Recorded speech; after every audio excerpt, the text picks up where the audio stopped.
반갑습니다. 2월 1일 음력으로 새해 첫날이지요. 설날입니다. 새해 복 많이 누리십시오. 설날 화요일 새벽을 하나님께 올려드립니다. 함께 예수 생명의 떡 부르십니다.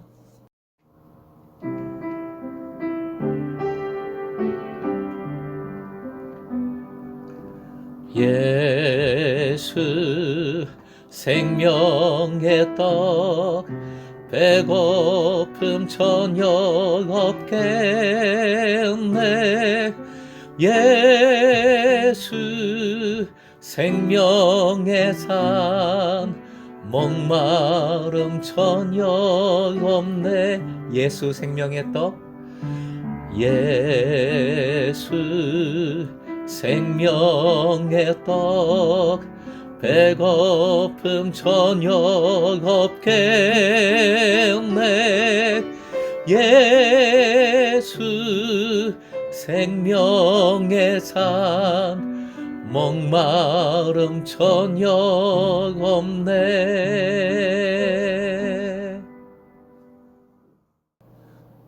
오늘 말씀은 출애굽기 5장 1절부터 5절까지의 말씀입니다. 함께 읽겠습니다. 그 후에 모세와 아론이 바로에게 가서 이르되 이스라엘의 하나님 여호와께서 이렇게 말씀하시기를 내 백성을 보내라. 그러면 그들이 광야에서 내 앞에 절기를 지킬 것이니라 하셨나이다.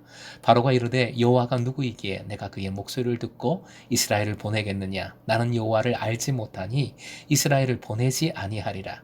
그들이 이르되 히브리인의 하나님이 우리에게 나타나셨은즉 우리가 광야로 4일쯤 가서 우리 하나님 여호와께 제사를 드리려 하오니 가도록 허락하소서. 여호와께서 전염병이나 칼로 우리를 치실까 두려워하나이다. 애굽 왕이 그들에게 이르되 모세와 아론아 너희가 어찌하여 백성의 노역을 쉬게 하려느냐. 가서 너희의 노역이나 하라. 바로가 또 이르되 이제 이 땅의 백성이 많아졌거늘 너희가 그들로 노역을 쉬게 하는도다 하고. 오늘의 기도 제목 인생을 통틀어 주님께 광야의 예배를 기쁨으로 드리게 하소서. 인생을 통틀어 주님께 광야의 예배를 기쁨으로 드리게 하소서. 1절 맨 앞에 그 후에 라는 표현이 나옵니다. 순종의 표징인 할례를 지키지 않은 모세에게 죽음으로 순종의 의미를 묻고자 하셨지요. 다시 모세가 순종한 후 동력자 즉 아론을 만나게 하셨고 이집트로 가서 백성들을 이끌게 하셨습니다. 백성들도 대언의 말을 모세와 아론을 통해 듣고 믿음을 갖습니다. 하나님께 백성들이 감사의 경배를 올려드리죠. 본문의 그 후에는 바로 모세를 통하여 주신 말씀을 들은 백성이 하나님의 뜻에 감사하며 경배한 후를 의미합니다. 이제 믿음의 일치 속에서 모세와 아론이 곧바로 바로를 찾아갑니다. 제가 소위 라임을 살리는 언어 유희를 좀 했어요. 순종이 이제 일사천리로 이루어지고 있음을 강조하고자 한 겁니다. 바로에게 하나님의 뜻을 바로 대언합니다. 함께 화형 보시고 읽겠습니다. 내 백성을 보내라. 그러면 그들이 광야에서 내 앞에 절기를 지킬 것이니라. 절기를 지킬 것이니라. 내 앞에 광야에서. 오늘 설교의 핵심 부분입니다. 모세가 바로에게 가서 자유를 주시오. 우리 백성을 이 나라에서 내보내 주시오. 노예에서 이제 해방시켜 주시오. 라고 표현하지 않았습니다. 뭐라고 말했습니까? 화면 보시고 함께요. 절기를 지킬 것이니라. 절기는 지금 설날과 같은 그런 전통절기, 우리의 전통절기가 아니지요. 절기를 지킨다는 것은 하나님께 제사 드리는 것, 즉 예배 행위를 의미합니다. 모세가 왜 자유, 노예 해방을 요구하지 않고 절기를 요구했을까요? 자유하게 되었다가 그 후에 믿음의 길, 하나님께서 원하시는 길로 가지 않으면 자유가 오히려 큰 해악이 됩니다. 고난과 곤경에 빠졌을 때 정말 주의해야 하는 것이 바로 이것입니다. 그리스도인들은 고난에 급급해서 문제에 급급해서 문제 해결만 강구해서는 안 됩니다. 문제 해결되면 뭐 하겠습니까? 그 다음에 제대로 믿음으로 서 있지 않으면 그 문제, 그 고난이 반복되거나 더 나빠집니다.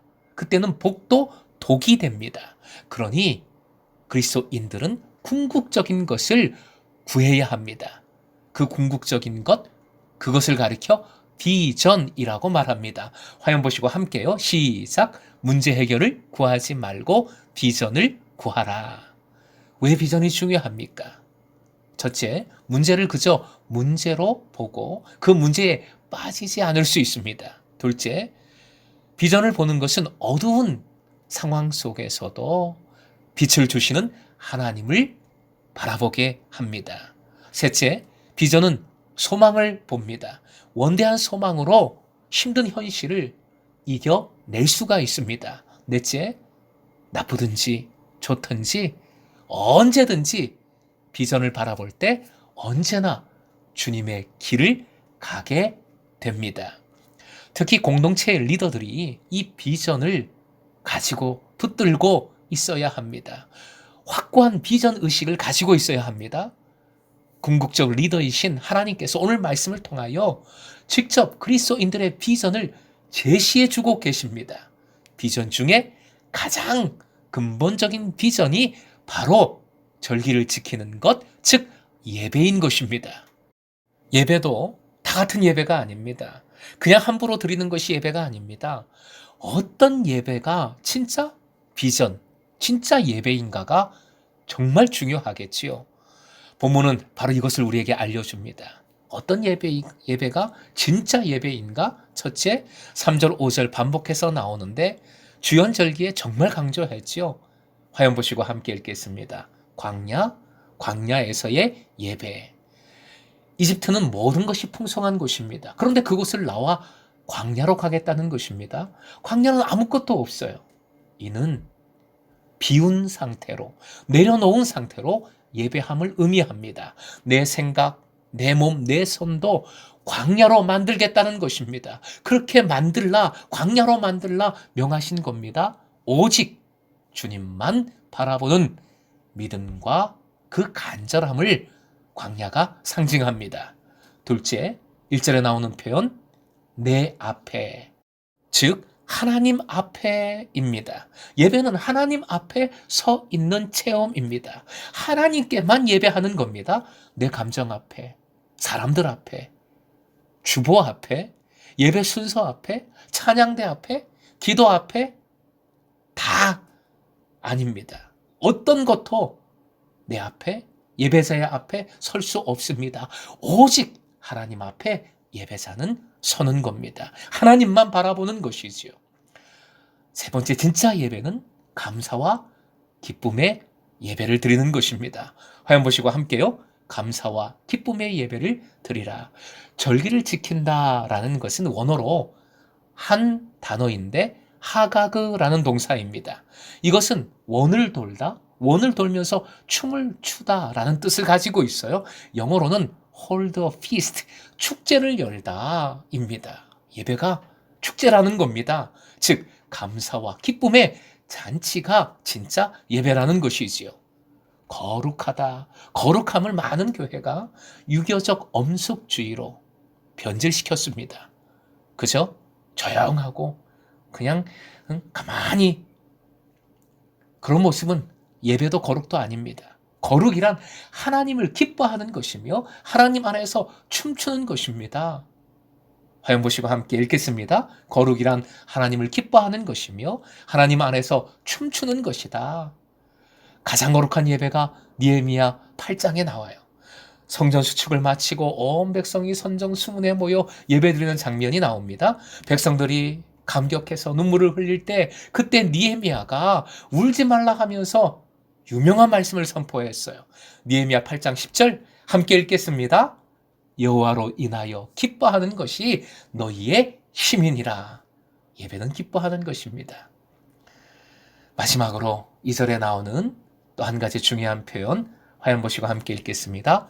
여호와를 알지 못하니. 바로는 하나님을 모릅니다. 또 알려고도 하지 않습니다. 무시합니다. 그게 바로 이거 불신 세상의 모습이에요. 그런데 그리스도인들은, 믿는 자들은 하나님을 압니다. 우리 주님이 어떤 분이신지 압니다. 알아야 합니다. 아는 사람은 하나님을 경외할 수밖에 없습니다. 예배할 수밖에 없습니다. 창조주 하나님, 나의 구원자를 감사하며 기뻐할 수밖에 없습니다. 그럼에도 예배하지 않는다면 결국 주님을 모르는 것이지요. 바로와 같은 것입니다.